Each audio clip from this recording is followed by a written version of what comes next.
Your heart matters after 60s.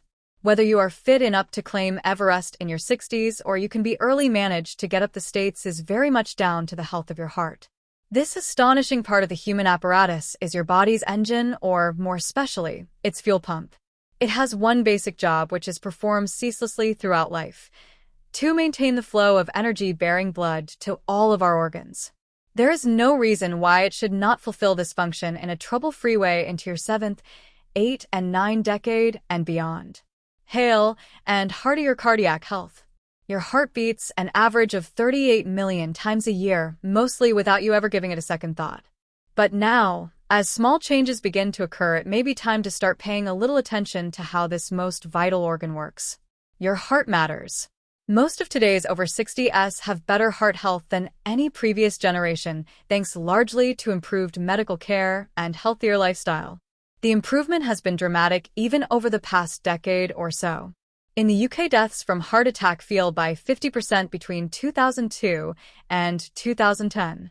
And in the 10 years up to 2008, half as many men and women aged 55 to 64 developed heart disease as in the preceding decade up to 1998.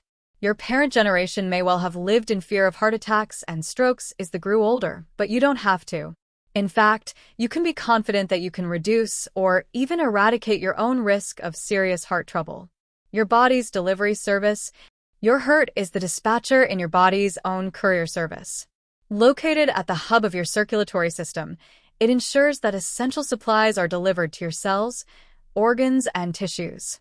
It does this by maintaining a tense stream of oxygen-rich, nutrient-bearing blood to your organs. Your blood is a fluid fleet of lorries that carries the vital chemical freight.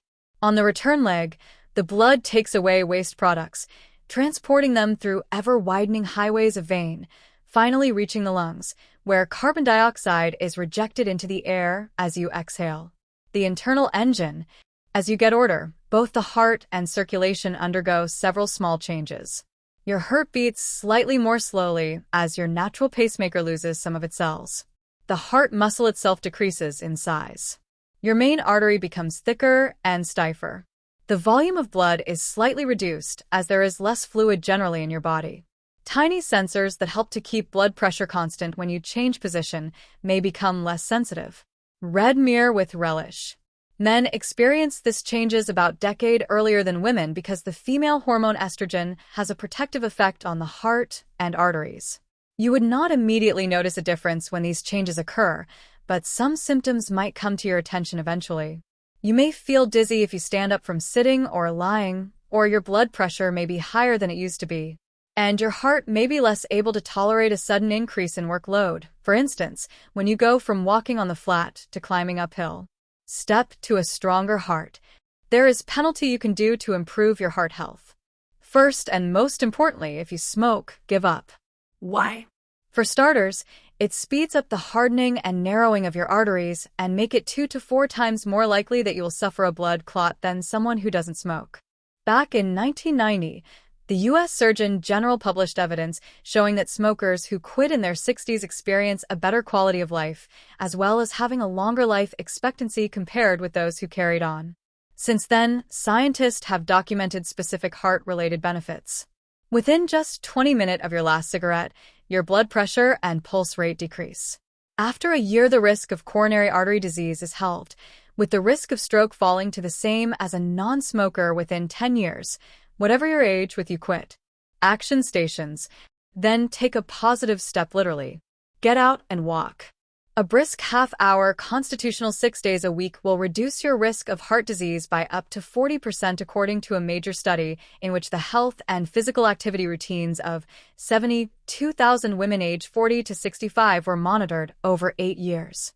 The studies show the heart health benefits of starting regular exercise even in late middle age. Other studies have found that men benefit in much the same way. And exercise, of course, is the only way to get rid of that stubborn abdominal fat, which tends to accumulate around the waist as we get older. The central fat that apple shapes is now widely seen as a leading cause of raised blood pressure and cholesterol, as well as hardening of the arteries. And you will certainly stack the odds in your favor if you follow healthy diet guidelines, especially those based on solid evidence. The advice to eat oily fish, for example, isn't new, but Californian researchers have discovered how doing so prevent heart disease. By following 608 people with heart disease for 5 years, they found that food rich in omega-3 fatty acids slows down the shortening of stretches of DNA known as telomeres, whose length correlates with heart health and longevity. Another study, by the British Heart Foundation, has shown. Take care, can you make a difference? It's true that over 60s are more at risk of heart disease than younger people, but that doesn't mean it's inevitable. The answer to whether you can buck the trend is mostly yes, and that's backed up by a major worldwide research project called the Inner Heart Study. Read on to find out if a healthy lifestyle can reduce your specific risk.